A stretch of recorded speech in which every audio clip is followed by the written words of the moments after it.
Welcome back to Gen Z Driven. Here we have our co-founder Brendan and his 1962 GMC Stepside.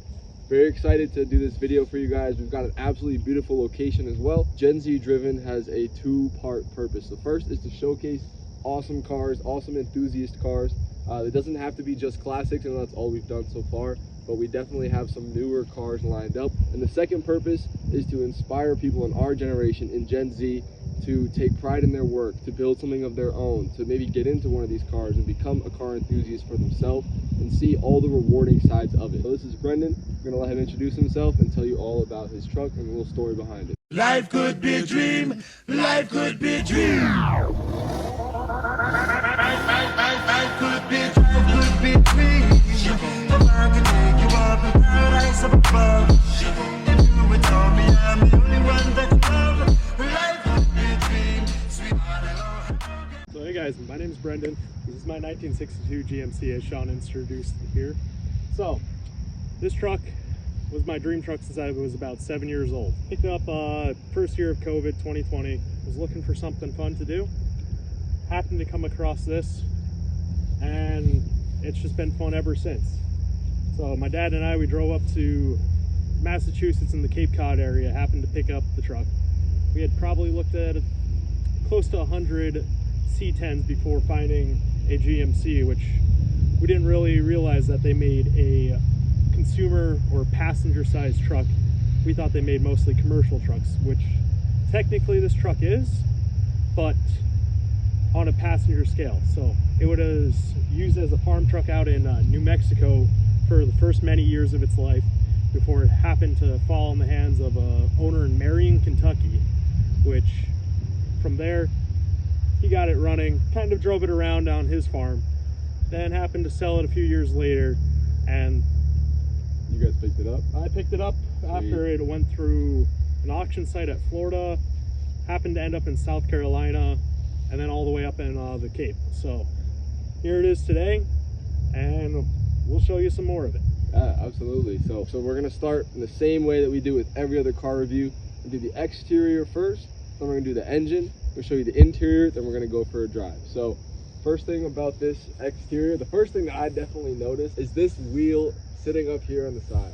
You want to explain to the camera a little bit what the deal is with this wheel and how it got there? Alrighty, so this wheel is kind of a dealer or factory option in 1962, where many of them on the short bed step sides or fender side in the case of GMC. But the look of it is absolutely incredible, and so that's really the one thing, and the color is great. And one thing you'll notice is if you step back here, is one thing you don't really pick up until you look at it up close, is there's a big pinstripe that runs all the way from the end of the hood all the way through here, and it really adds to the green and white color scheme, which I think is absolutely great.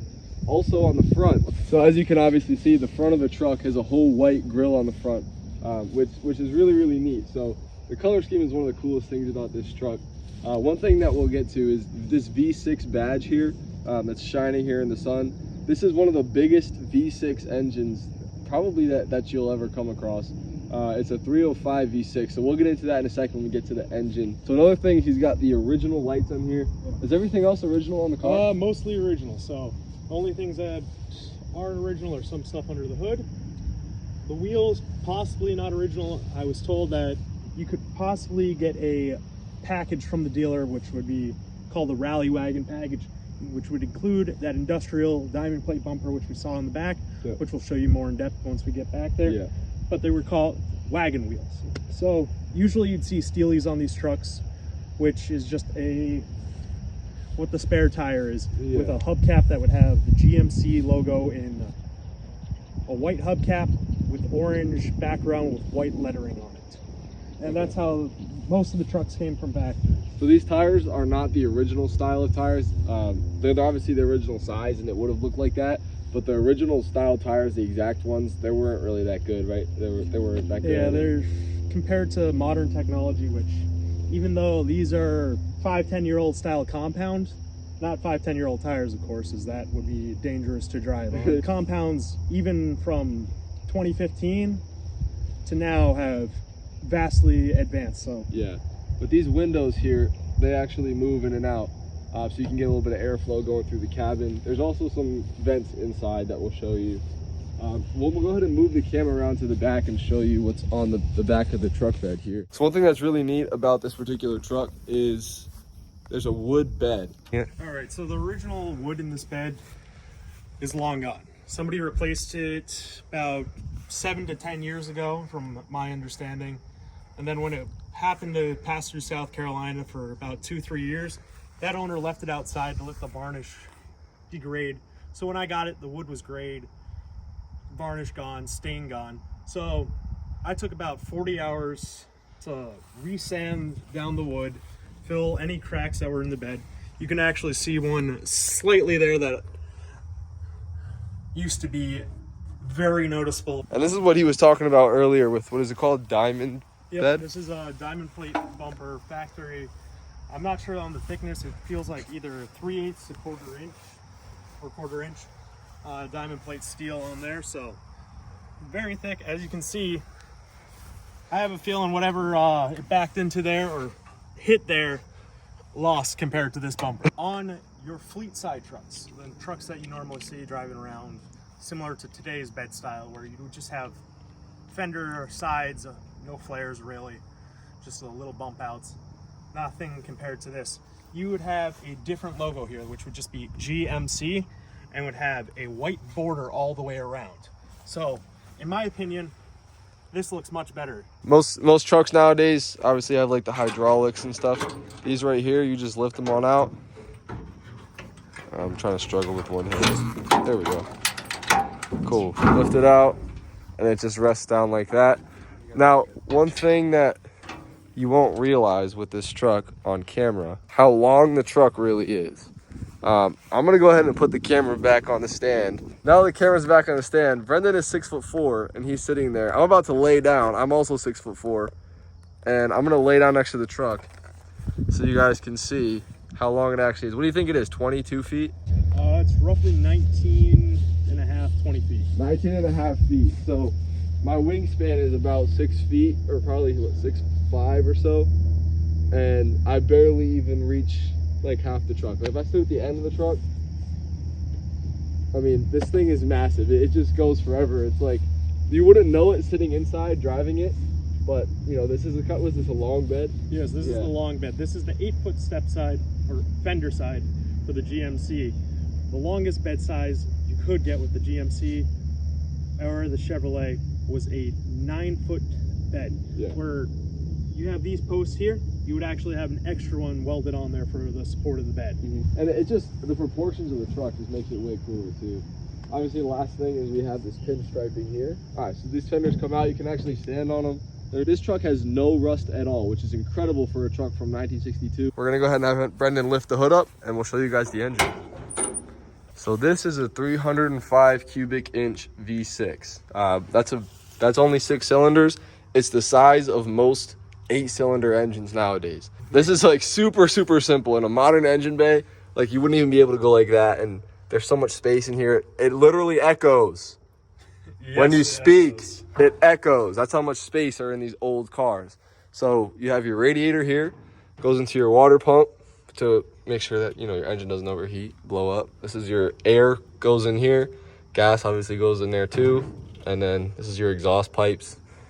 This is your whole engine. I mean, that's it. Yeah. It's literally the engine, radiator, that's for the brakes, and your battery. Brakes as well as clutch. That what most people would think is a dual master, where you'd have separate, this would be like your rear brakes and that would be your front brakes. This one actually runs all 4 brakes, and that is your hydraulic clutch. So the special thing about this engine though is, as Sean said, it's a 305 cubic inch V6 or 5-liter V6 that GMC specifically only made for GMC trucks. You could not get this engine in a Chevrolet truck. Yeah, Chevy. So, but with the 351, there was an even crazier engine that they made, where they connected 2 351 V6s at the crankshaft to make a twin 6 or V12 back in 1962 for a truck motor. So basically what he just explained there, for people who don't know cars that well, is, as you can see, there's 1, 2, 3 exits on that side and 1, 2, 3 exits on that side. So there's 6 cylinders here in this engine. And what he basically just explained is they took another engine and welded it to the front of this one, combined them together, and made 12-cylinder, absolutely massive engine. We have a visitor. Some guy's coming up. Look at the truck. He's gonna start it up right now, actually. So let's see.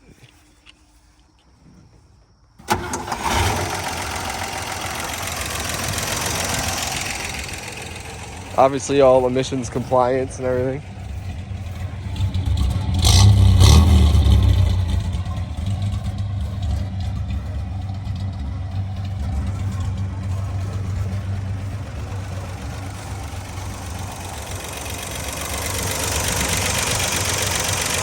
If your fingers get chopped off in there, then you know that the fan's working. Cool, so sorry for the interruption. We're gonna go ahead and get back into it. This is the interior. So here is that, let me get out of the sun, I'm blocking it, but here's that wooden steering wheel like I was telling you about. I mean, these gauges are not the original set of gauges, but they look sort of original. I think they look pretty nice anyways. As you can see, 3 pedals, so it's a manual. We've got it in there. Brendan's gonna tell us a lot more about it. I'm just hitting the high points. Those are the vents down there. I mean, just the overall view of it, like, just a classic truck. I mean, there's not much else to explain. Brendan will tell you about the transmission. He'll tell you about, you know, what it's like driving it, if all the functions work. Obviously, so here we've got the roll-up windows, doors with locking things, and so we're gonna pass on over to Brendan, and he's gonna tell us what the deal is. Alrighty, so as Sean said, you got the wooden steering wheel here. This steering column is actually not out of a 1962. As you can see, it has tilt steering, which kind of is important for me or Sean because we're 6'4". Yeah. If you had the original steering wheel, it would be inner laps, quite literally. And right about here is about how much space you'd have to turn with. But this is out of either a late 60s, early 70s pickup truck, or possibly later, but from what I can tell, it's out of a roughly 69 to 72. So you got quite a nice steering wheel. These gauges, as Sean said, are quite nice. They are auto meters, decent company. I'm currently going back to original gauges, which we can show you a picture of the original gauge cluster, which I have, and some of them in trucks. So here you would have radio cutout, which, as you can see, I have a block off plate because somebody had a radio in here in the past. Well, it didn't do the greatest job of installing it, so you still have some gaps around the radio cutout. Well, so what we're gonna do with this, we're gonna cut this plate out and we're gonna install nitrous and like underglow crazy lights and big amp like sound speakers like subwoofers and stuff. So don't even worry about that. A couple months that'll be out and we'll have all the goods in there, right? Totally. This one does reverse lights, and from what I can assume is there's an auxiliary sort of port somewhere that somebody installed. You could either have, I've seen switches here before, could have had like a winch or something on it back in the day when it was used on a farm. Yeah, this is a 3-speed. This is the GM SM320, so it's a 3-speed. You have first gear here, second gear over here, and third gear, which is actually your only synchronized gear in the truck. So you'll hear us when we're driving, gears get a little noisy. Yeah. Because they're just helical gears, not straight cut gears, so you don't have to double clutch in this truck, luckily. One more thing you might have noticed, as Sean said, with the gas filler neck, you got your gas tank behind the seat. Don't mind the car show flyers down there. We get a lot of them. A lot. This was the standard placement for the seat back in the seat and gas tank back in 1962. Got the springs back for all the cushions and everything. Yep. So these are all the original springs and everything. Feels like a couch when you're driving. So cool. And this is that rear window like I was talking about. Okay, so we just got photobombed by a random, I don't even know what that is, motorist. But that's okay because we finished filming everything. There's not a huge interior to cover, so that was pretty quick. And now we're gonna go for a drive. The truck does not sound like that. That sounds like a clapped out Honda. This one does not. So we're gonna go ahead and get in. We're gonna get her started up and we're gonna take her for a spin.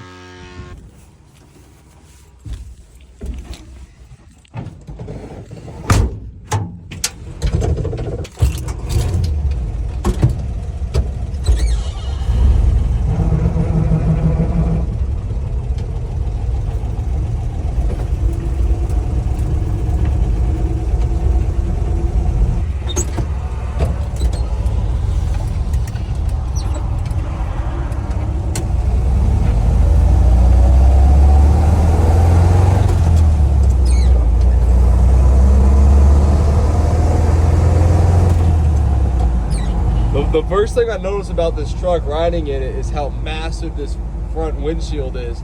And the reason for that is because it actually curves back and curves around. Most windshields, they'll get cut off at about here. This one has a whole probably extra foot of travel, and it wraps around, so you really get a huge view. You feel like you're watching a massive TV screen almost when you're driving this around. It's really, really neat experience to have. So yeah, just a cool thing about it. We'll go down a hill at some point. We'll actually end up going down a hill at some point, and you'll hear what he was talking about with those non-synchronized gears. That's the sound. So he just did it. That's not actually anything broken. That's just the gears kind of clinking together, and because they're so old, it's a different technology than what you're used to nowadays. So that's really what the deal is with those. So it's not broken, it just sounds different because it's old. So now we are going to take this guy up on the highway, I think, and we're going to get up to highway speeds. Actually, this thing goes, what's the top speed? Is it 75? 75, 80. Yeah, 75, 80. So this is what it's like when you're driving on the highway. You can see it actually is reaching highway speeds, keeping them pretty well. We're probably going about 60, 65 right now. Probably 65 right now. Yep. So it's pretty awesome, man. This thing works. One thing about old cars is everything shakes. So you can see that's shaking. That's shaking around. You know, keys are swinging. That mirror's shaking. You probably can't see it too well because of the camera, but you know, that's just the thing that old cars do, is they just vibrate a lot. But everything in this car is really in working condition. Nothing's really broken. All right, guys. As always, thank you for watching Gen Z Driven. We have a twofold purpose. The first is to showcase awesome cars and enthusiast cars like this.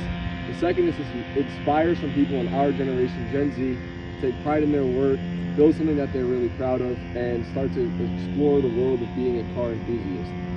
So as always, if you could subscribe or like the video, we'd really appreciate it. We're trying to wrap this up before our boy flying over here with this loud motor gets over here and ruins the sound clips. But this is Brendan, this is his truck. We appreciate you watching, and as always, we'll see you in the next one. Peace.